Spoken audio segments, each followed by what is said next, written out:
देश के जो हमारे खिलाड़ी हैं, जो इतने दिनों से धरने पर बैठे हैं जंतर मंतर के अंदर, तो अल्टीमेटली कोर्ट के इंटरवेंशन के बाद एफआईआर दर्ज करी गई है। और जिन नौजवानों ने देश का नाम रोशन किया है, मेडल जीते हैं, तब तो उनकी कामयाबी में हम लोग श्रेय लेने के लिए आगे बढ़ते हैं। लेकिन आज जब वो मुसीबत में हैं और इतना गंभीर आरोप लगाए हैं, तब भी सरकार कदम नहीं उठा रही। ये दिखाता है कि कहीं ना कहीं अपनों को बचाने का वो काम कर रहे हैं, क्योंकि अगर ये प्रकरण कहीं और होता तो तुरंत कार्रवाई होती।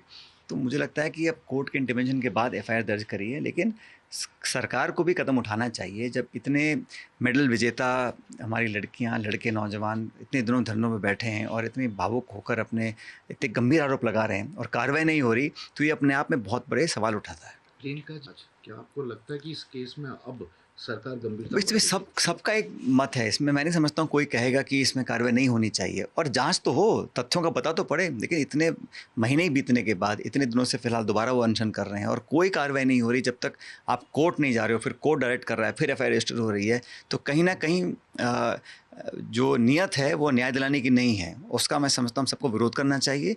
और हम सब के लिए बहुत ही शर्मिंदगी की बात है कि इतने मेडल विजेता जो देश का नाम रोशन कर रहे हैं और पब्लिकली आके अपनी बातों को रह रहे हैं, उनकी आंखों में आंसू हैं, वो धरने पर बैठे हैं और सरकार उनकी मदद के आगे नहीं आ रही। ये बहुत दुर्भाग्यपूर्ण है। सर, कुलभूषण है कि मैं मतलब कि जांच पे भरोसा है, सुप्रीम कोर्ट ने कहा है कानून पर भरोसा, लेकिन मैं इस्तीफा नहीं दूंगा। अब इस्तीफ़ा लेना ना लेना ये सरकार के हाथ में है, लेकिन मैं चाहता हूँ कि कार्रवाई हो। बाकी जगहों में तो इतनी फुर्ती से कार्रवाई होती है जब कोई विपक्ष का व्यक्ति है या कोई गैर सत्ताधारी पक्ष का व्यक्ति होता है।